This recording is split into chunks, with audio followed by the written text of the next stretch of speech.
নতুন আলু কত কত করে? 120 টাকা কেজি।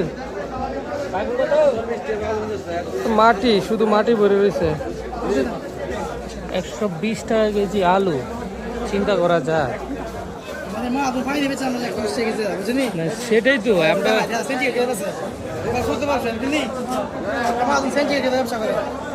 120 টাকা করে যদি আলু কিনা খাইতে হয়, পুরানটা কত?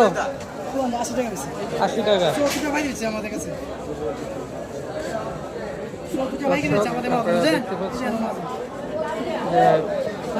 মাটিটাও তো ভালো করে পরিষ্কার করা হয় নাই।